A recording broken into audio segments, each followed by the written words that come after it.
When you hear the words Roman salute, what image comes to mind? For most people, it's a stiff arm, extended outward, palm down.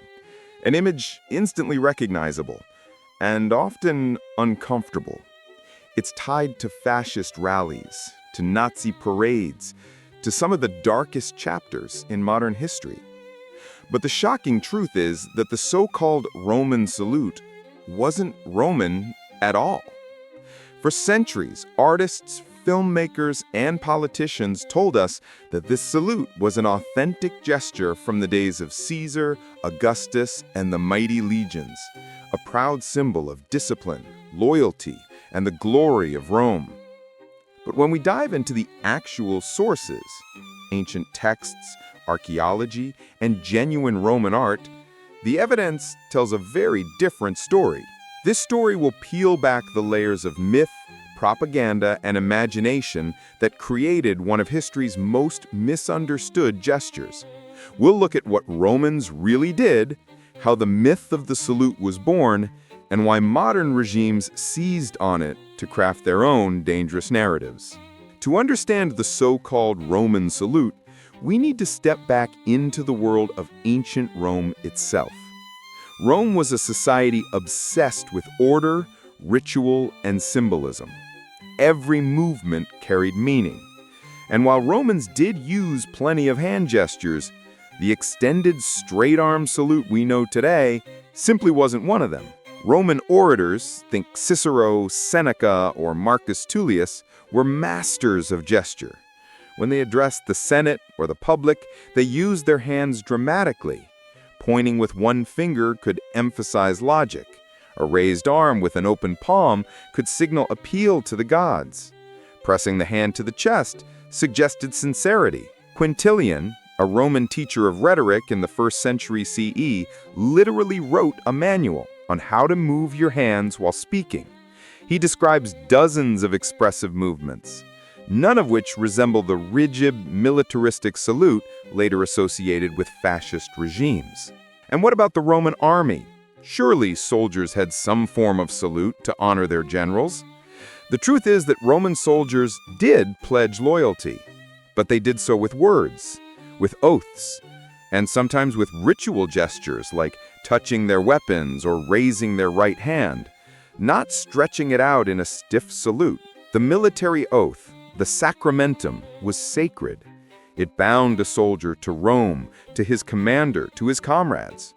But it was spoken, not displayed in the frozen gesture we've been taught to picture. If you scour authentic Roman art, you will not find a single example of legions saluting their emperor with an outstretched arm. The Romans had countless rituals, sacrifices, triumphal processions, games, ceremonies of allegiance. But the so-called salute is missing in action. So where does that image come from? Not from Roman frescoes, not from statues, not from coins or inscriptions. The real origin lies in the imagination of artists many centuries later. In the 15th and 16th centuries, Europe was rediscovering the ancient world. Artists looked back at Rome with awe, filling their works with togas, columns, laurel wreaths, and imagined gestures. Because actual Roman sources were limited, much was left to invention. One of the earliest known appearances of the raised arm gesture comes from Renaissance depictions of Roman history, especially in scenes of loyalty or oath-taking. Painters began to show figures stretching out their arms in solemn pledges. It looked dramatic, theatrical, perfect for the canvas. The most influential moment came centuries later, in the late 18th century, with Jacques-Louis David's Oath of the Horatii. This masterpiece of French neoclassicism shows 3 Roman brothers swearing loyalty to their father, arms extended toward him in a striking pose. The image burned itself into the cultural imagination. David had no evidence that Romans ever did this, but his painting was so powerful, so emotionally charged, that later generations assumed it must have been based on reality. Soon, the gesture began to appear everywhere, in theater, in opera, in murals, and eventually in early films. Directors of silent cinema, inspired by neoclassical art, used the gesture to portray Roman citizens pledging allegiance or hailing their leaders. By the early 20th century, millions of people had seen actors raising their arms in movies set in ancient Rome, cementing the myth as historical fact. By the early 20th century, Europe was in turmoil. Old monarchies were crumbling, new ideologies were emerging, and leaders were searching for symbols to bind their nations together. Few symbols carried more weight than those of ancient Rome. Benito Mussolini, the self-proclaimed Duce of Fascist Italy, wanted to revive the glory of the Roman Empire.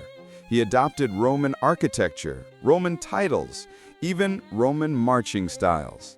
Among these borrowed traditions was the so-called Roman salute. Mussolini's fascist movement needed a gesture that was simple, powerful, and theatrical, something that could instantly unify a crowd. The raised arm salute, already popularized by art and film, fit perfectly. To Mussolini, it wasn't just a salute.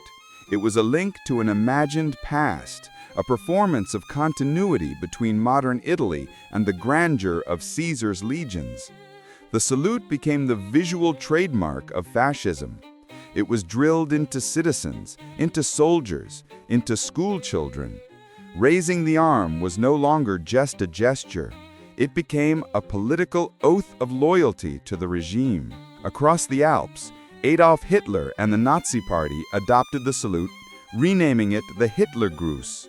Just like Mussolini, Hitler understood the power of ritual and spectacle. The salute gave his movement a sense of unity, obedience, and control.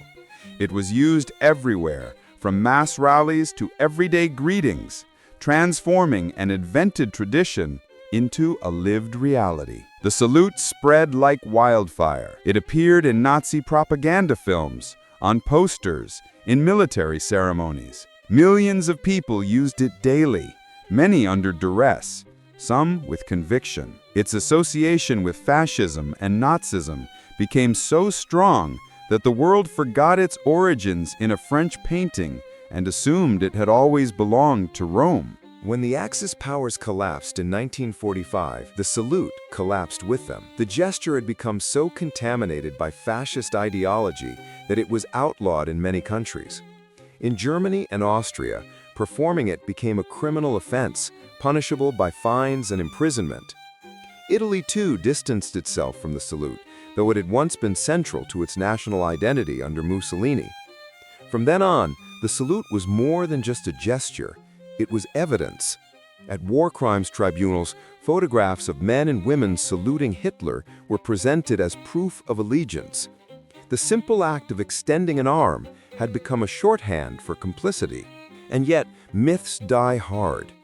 Even after the truth came out that Romans never used such a salute, popular culture kept recycling the image. Hollywood epics like Ben-Hur and Gladiator showed Roman crowds raising their arms in unison. Textbooks, comic books, and even video games carried the idea forward. To millions of viewers, the Roman salute looked authentic simply because it had been repeated so often. This persistence is a reminder of how fragile our understanding of history can be. A painter's brushstroke in 1784 created an image. A dictator's propaganda machine in the 1920s amplified it, and today, many still believe it is an unbroken tradition reaching back 2,000 years. But the reality is that Romans never lined up in their forums, arms stretched rigidly toward Caesar. They never pledged loyalty with a salute that would one day terrify the modern world. The so-called Roman salute is not a window into the ancient past. It is a mirror reflecting the power of imagination, art, and ideology. Symbols shape history. They can inspire, unite, and create a sense of belonging. But they can also deceive, manipulate, and destroy.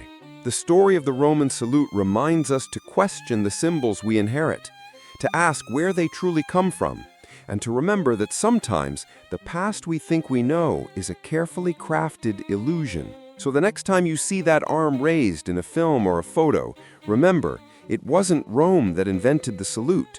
It was us. And what we did with it changed the world forever.